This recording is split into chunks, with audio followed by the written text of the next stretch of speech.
Okay, spark plugs. This is out of my zero turn. It is a plug I cross-referenced. The original plug out of it is this right here. It's 15 years old. By the way, this zero turn's been given to me. It's a Husqvarna, 15 horse.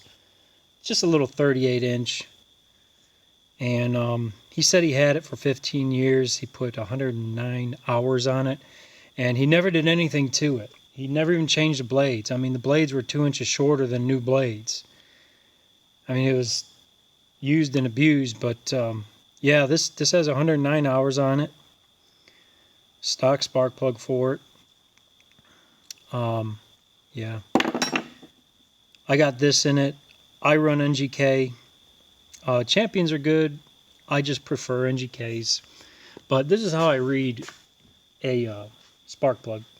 And there's many areas of a spark plug that tell you different things.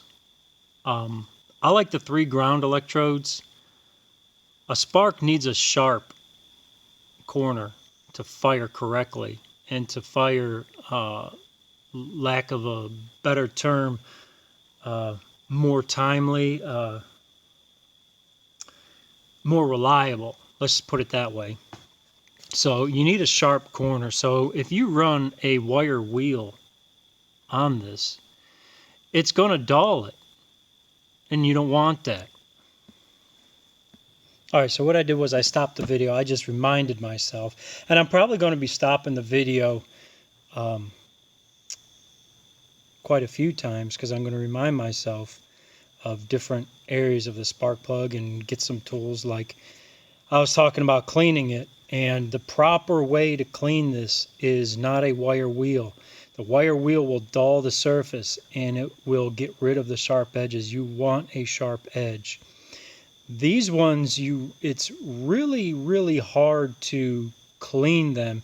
The only thing you can really do is blast them in a spark plug cleaner. This is one of them. I've got a couple of them. This one has a fine sand in it. My other one has like a coarse sand. And for something like this that you can't file, I like using the coarse, the fine. If you can get to it, you want to use a clean file. This is not a clean file. This is just one that I grabbed out of the drawer. You want to make sure it does not have rust. Any kind of impurities, you want to make sure you clean the file of before you file an edge on the plug. So what you're essentially doing is you put this in the cleaner. All right, put it on blast, and you kind of spin the spark plug around while it's hooked up to air, spin it around, and clean it that way. And then if this was like, let's see, a regular plug, you just want to make sure that you file that ground electrode sharp, okay? You want a sharp edge. Now, reading a plug. The heat range. How do you know if it's a correct heat range? That is told by the threads. You want 2 to 3 threads of darkened color. If it goes past 5 or 6, the plug is too hot.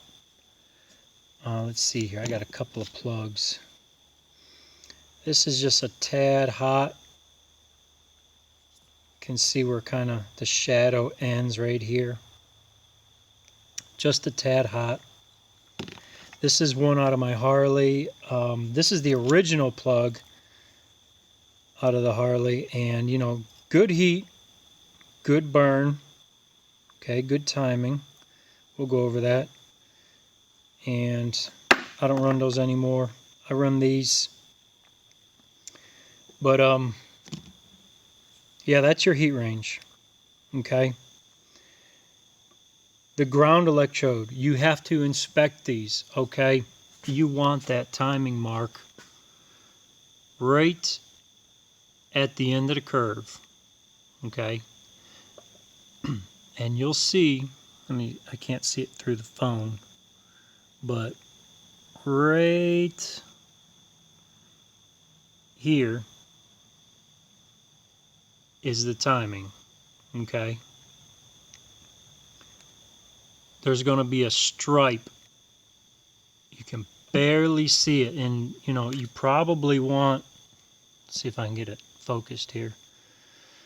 You probably want to get a magnifier to look at this, but you can barely see it. It's a stripe right there. The camera's really not picking up on it. Let me see if I can get a different plug here. Okay, here. Let's go back to this one. Let's get this phone to focus. All right. So, here you see that stripe. Okay. Here's your full advance, and here's your full retard stripe. It's kind of funny. So you want it at that curve, okay? So right about here is your 30-degree mark, okay? These tips, they glow red while inside your running engine, okay?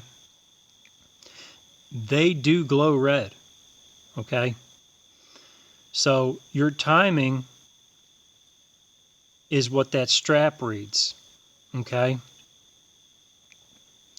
The ring right here, the base, that's your idle, okay? That's your idle jetting, okay? You want a full circle of lightly colored soot.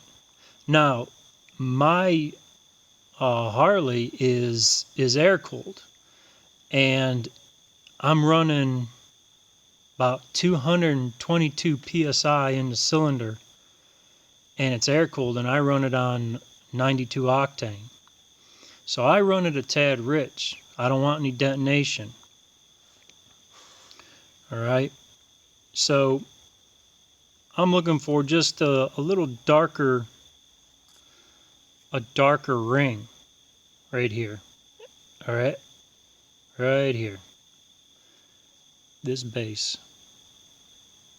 That's your idle jetting. If you want to read your jetting at running,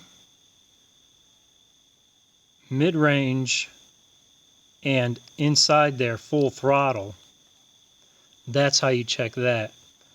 Now, before I go further, I have to explain something to you.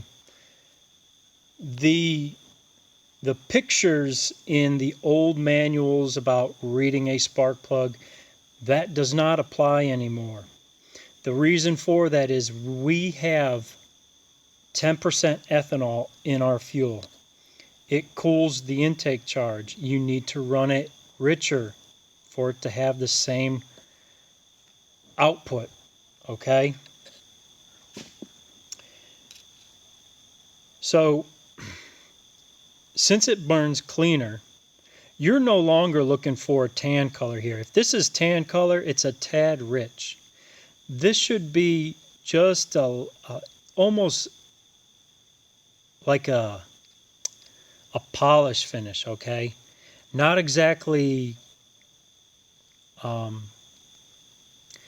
smooth as this, but this porcelain will be white. Let me see if I can find a plug. Here, yeah, this one. That's good run right there, okay? Now, I cannot look inside of here without one of my magnifiers, so, and to get it on the phone, it's a pain. Let me see if I can get a light, try and get it.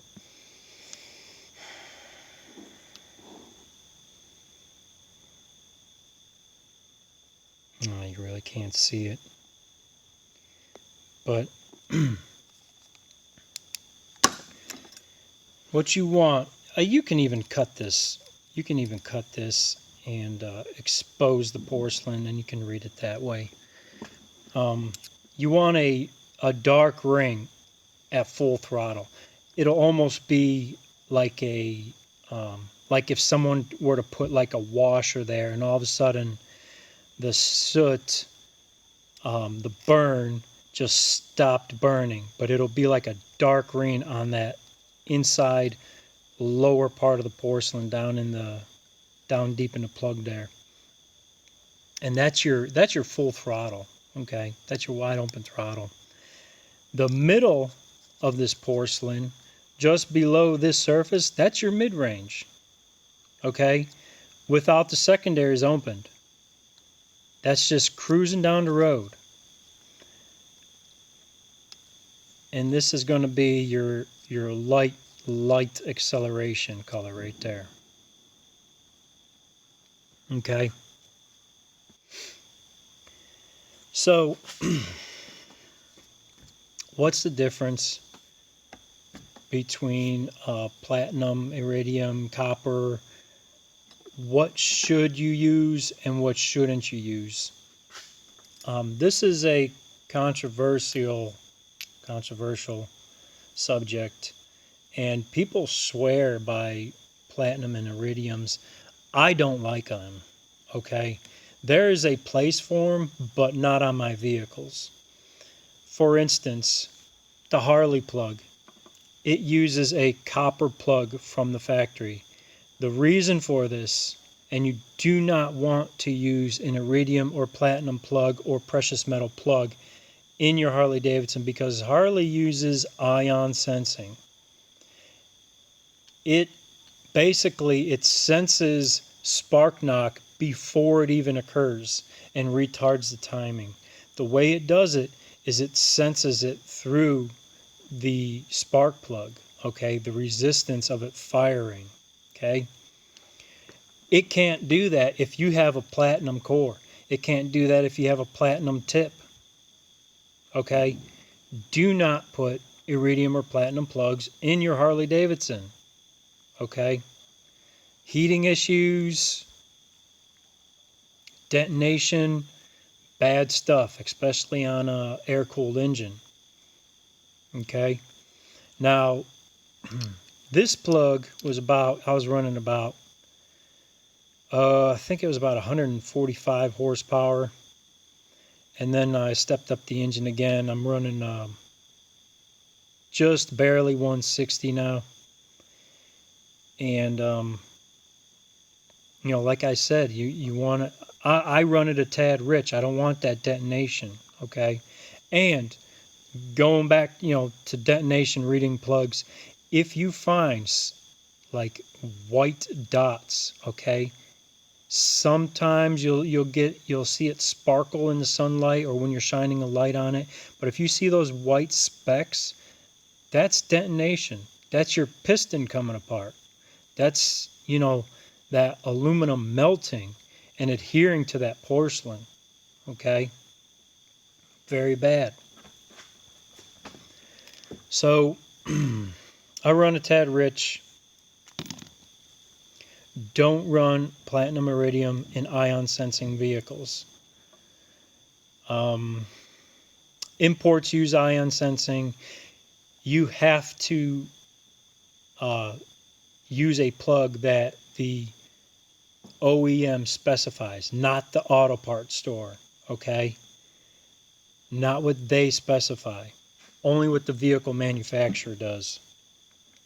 I first saw these in Toyotas when I worked for Metro Lexus, and I like them. It's a copper plug, and when this dulls out, it's got another sharp edge. When this one gets hot, resistance gets, builds up, it jumps to the other one, okay? It's a good plug. I run this in everything, okay? The spark jumps sideways. It's not shielded in any way, okay?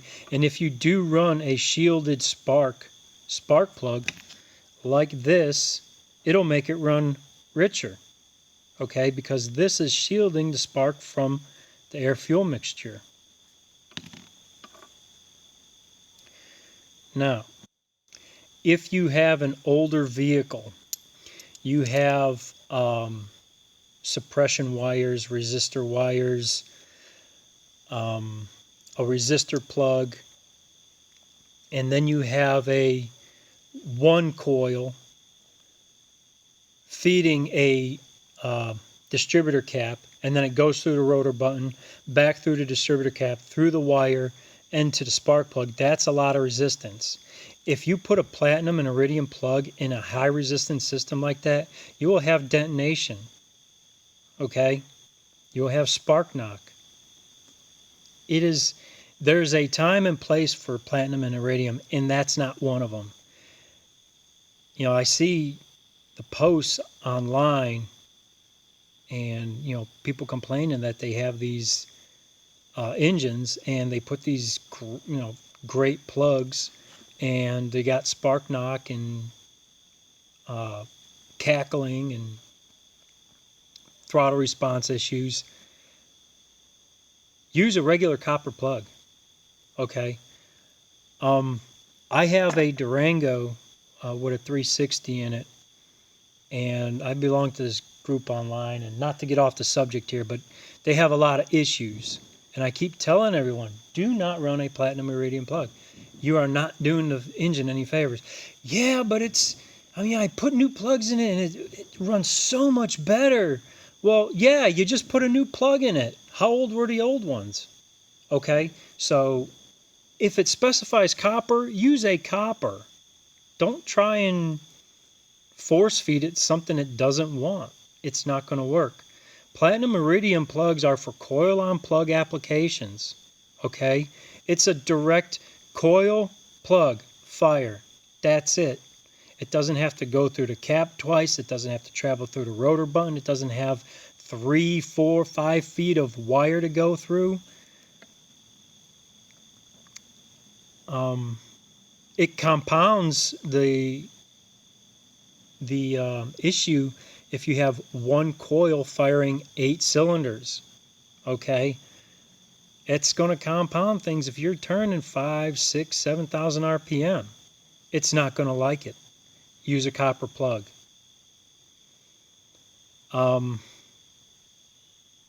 Let's see. There's a couple other things. Hold on, let me pause it. Okay, so in the old days, they didn't have a resistor plug. Okay, and like for instance, let me see if I can get see if I got an old plug.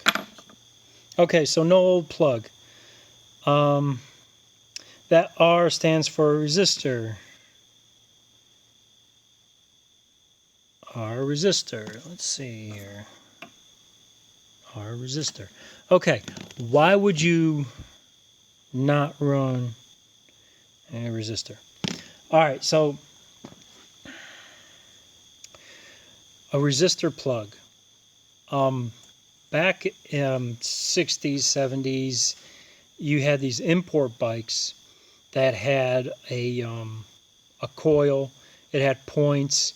It had a solid copper wire. It had that big boot right here, and no resistor spark plug. There's a reason for it. Okay, there's always a reason for it.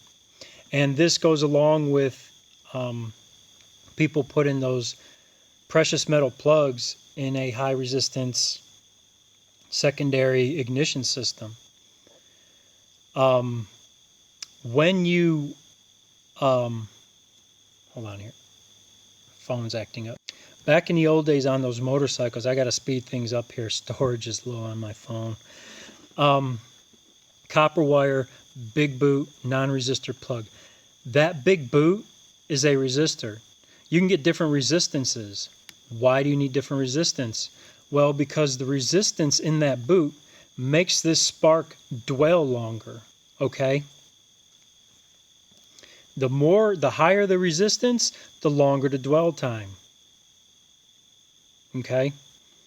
it helps with specific RPMs. If you're dialing in a motorcycle and you want to, get to a specific RPM, well, you might need a 4,000 ohm or 5,000 ohm. And that's why they have a solid copper wire. They don't want any more resistance. That is the best way to fire a plug. A non-resistor plug, a resistor boot, solid wire to the coil. Okay?